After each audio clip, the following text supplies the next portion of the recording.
जय सनातन, जय भारत। इससे पहले कि मैं कोई बात का सिलसिला शुरू करूं, आपसे विनम्र निवेदन करता हूं कि चैनल को सब्सक्राइब कर लें। आज एक बहुत महत्वपूर्ण फैसला कोर्ट ने दिया है। गुजरात के एक छोटी अदालत ने फैसला दिया है। आपको याद होगा कि 2008 में गुजरात के अहमदाबाद में सीरियल ब्लास्ट हुए थे और उन सीरियल ब्लास्ट में लगभग 56 लोगों ने अपनी जान गंवाई थी और 200 से ज़्यादा घायल हुए थे। और ये सिलसिला लगभग 70 मिनट तक विस्फोटों का चलता रहा। इवन जो पब्लिक प्लेस थे वहाँ से लेके अस्पतालों तक, कूड़ेदानों तक, मतलब कुल मिला के 21 बम विस्फोट हुए और उन 21 बम विस्फोटों में 56 से ज़्यादा जानें गई थी, 200 से ज़्यादा लोग घायल हुए थे। 13 सालों के लंबे इंतज़ार के बाद आज उसका फैसला हुआ है और उस फैसले में 38 लोगों को फांसी की सज़ा हुई है और 11 लोगों को आजीवन कारावास हुआ है। कुछ लोग उसमें बरी भी कर दिए गए। ये कोई नई खबर मैं आपको नहीं बता रहा हूँ। टीवी के माध्यम से, अखबारों के माध्यम से पूरा मामला आपने पढ़ा होगा। गूगल आप करेंगे तो वहाँ पर सारी की सारी जानकारियाँ आपको मिल जाएंगी। हम इस पूरे प्रकरण को थोड़ा सा मनोवैज्ञानिक तरीके से समझने की कोशिश करते हैं कि दरअसल ये जो मानसिकता है कि मतलब मार्केट में घूम रहे लोग, अपने परिवार के साथ कहीं एंजॉय कर रहे लोग, कहीं कोई शॉपिंग कर रहे हैं, कहीं कोई घर से थोड़ा सा एंजॉयमेंट के लिए कहीं कोई समोसे खाने गया है, कोई चाट खाने गया है, ऐसे निर्दोष लोगों की हत्या का एक मने स्थिति बनाना।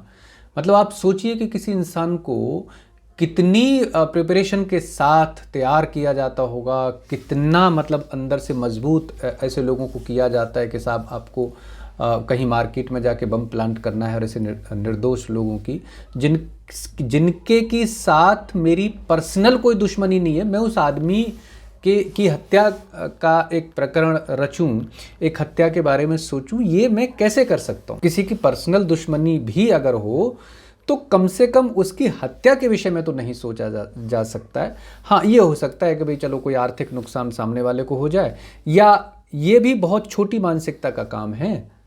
अगर कोई व्यक्ति सामने वाले के आर्थिक नुकसान के विषय में भी सोचता है तो ये बहुत ही गई गुजरी हैवानियत वाली मानसिकता का काम है।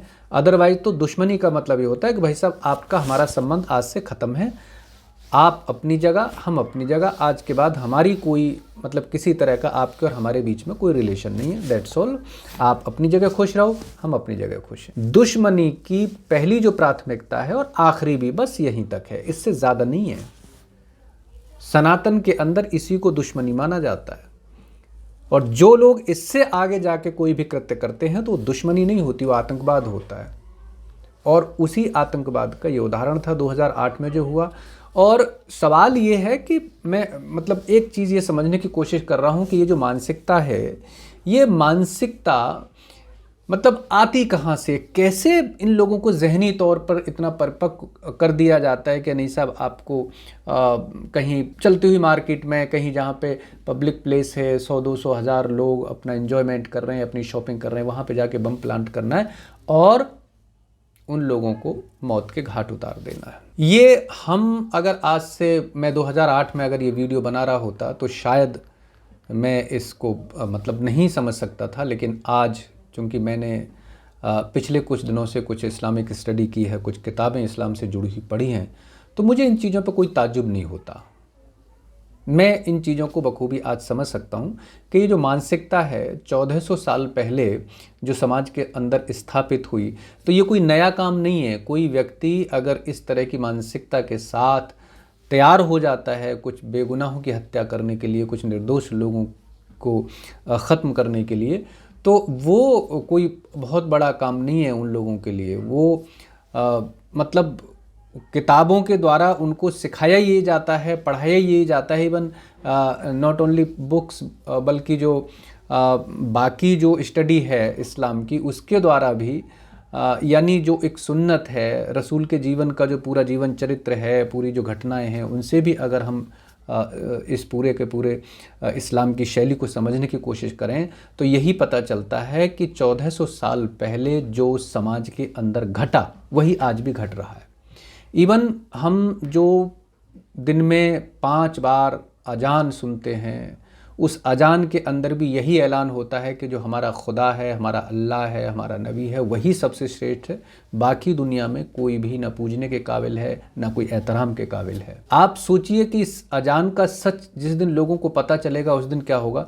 और यही झूठ, यही फरेब, मतलब जितने भी हमारे मुस्लिम भाई बहनें हैं उनको ये पढ़ाया जा रहा है, सिखाया जा रहा है और एक आतंक का बीज उनके अंदर बोया जा रहा है किस किस तरीके से। जब तक हम इस पूरे के पूरे प्रकरण को समझने की कोशिश नहीं करेंगे, उस अंदर से थोड़ी सी स्टडी करने की कोशिश नहीं करेंगे कि भीतर किताबों के अंदर लिखा क्या हुआ है, तब तक मुझे लगता है कि इस पूरी की पूरी समस्या का निदान होगा नहीं। हमें बहुत सारे लोगों को ज़रूरी है, सिर्फ मेरे स्टडी करने से काम नहीं चलेगा, एक दो लोग और कर लें, इस्लाम के विषय में जान जाएं, उससे भी काम नहीं चलेगा। मैक्सिमम लोगों को, न सिर्फ सनातन से जुड़े हुए लोगों को बल्कि इस्लाम से जुड़े हुए लोगों को भी इसकी स्टडी करने की ज़रूरत है कि इस्लाम दरअसल है क्या। मतलब क्यों ये लोग किसी निर्दोष की हत्या करने के लिए इतने उतावले हो जाते हैं और सालों उस पर काम करते हैं और उसके बाद कहीं भी किसी अच्छी भीड़ भाड़ वाली जगह पे जाके बम विस्फोट कर देते हैं। आज ही सीमापुरी में एक जगह पे कुछ संदिग्धों का पता चला है, एक मंडी में उन्होंने बम रख दिया और मतलब प्लांट करने की कोशिश थी, वो पता चल गया। और उसके बाद जब वो पूरी गतिविधियों की जांच हुई है तो उसमें कुछ संदिग्ध निकल के आए हैं, अभी उनकी गिरफ्तारी नहीं हुई है। यानी वहाँ पे भी ये सब करने की कोशिश थी। एक चीज़ और यहाँ पे चलते चलते कहना चाहता हूँ कि पिछले लगभग 7.5 सालों में जब से कि मोदी जी का शासन आया है, तब से एक परसेप्शन समाज के अंदर बना है कि साहब मतलब इन 7.5 सालों में कोई बम विस्फोट देश के अंदर नहीं हुआ है, कोई बड़ा धमाका या कोई सीरियल ब्लास्ट इस देश के अंदर नहीं हुआ है। बार बार उस परसेप्शन को तोड़ने की कोशिश की जा रही है और इसलिए भी कोशिश की जा रही है कि बीजेपी जो है वो इस बात पर भी वोट मांगती है कि साहब देखिए हमने देश से आतंकवाद ख़त्म कर दिया है। तो बार बार उस पूरी के पूरी परसेप्शन को मतलब इसलिए तोड़ने की कोशिश की जा रही है कि ताकि आतंकवाद की घटनाओं से जुड़े हुए लोग, बीजेपी को या मोदी को बदनाम करने वाले लोग जाके समाज के अंदर ये एक प्रोपोगंडा कर सकें कि भाई देखिए मोदी के बस का इस देश को संभालना नहीं है, इस देश की जो सुरक्षा एजेंसियां हैं वो निकम्मी हैं, कुछ कर नहीं रही हैं, क्योंकि यही लोग जो आज आतंकवादियों के लिए सुप्रीम कोर्ट का या हाई कोर्ट का दरवाज़ा खटखटाने के लिए खड़ी हुई हैं, यही सारे के सारे लोग इस देश में बम विस्फोट होने के बाद मोदी को घेरने की कोशिश करेंगे कि देखिए साहब सुरक्षा एजेंसियां कितनी निकम्मी हैं, ये पता ही नहीं लगा सकेंगे कि देश में बम विस्फोट होने वाले हैं। मोदी की सरकार कितनी निकम्मी है कि ये पता ही नहीं कर सके कि इस देश में घट क्या रहा है। मतलब चित भी अपनी और पट भी अपनी, इस तरह की मानसिकता इन लोगों की बन गई है।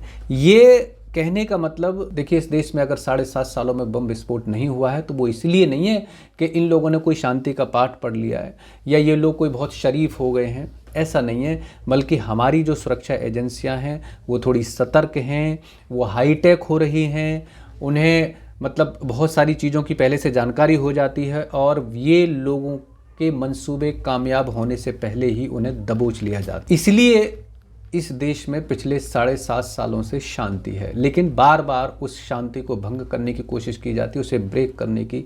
मतलब हर महीने लगभग एफर्ट्स होते हैं, हम हर महीने हर 2-3 महीने के बाद सुनते हैं कि साहब इस तरह से यहाँ संदिग्ध पकड़े गए हैं। लेकिन मैं एक बात कहना चाहता हूँ कि जितने भी लोग, वो चाहे हिंदू हों या मुसलमान हों, जितने भी हमारे भाई बहन इस मेरे वीडियो को देख रहे हैं, मैं सबसे निवेदन करता हूं कि थोड़ा सा स्टडी इस चीज़ की करिए ताकि सच आपको पता चले कि ये जो मानसिकता है ये दरअसल आती कहां से है। चलिए आखिर में निवेदन करता हूं, इससे पहले कि मैं वीडियो से हटूं, कि चैनल को सब्सक्राइब कर लें। आपके लाइक्स, आपके कमेंट्स हमें ऊर्जा देते हैं, तो अपने लाइक्स और कमेंट्स ज़रूर दें हमें। नेक्स्ट वीडियो तक के लिए जय सनातन, जय भारत।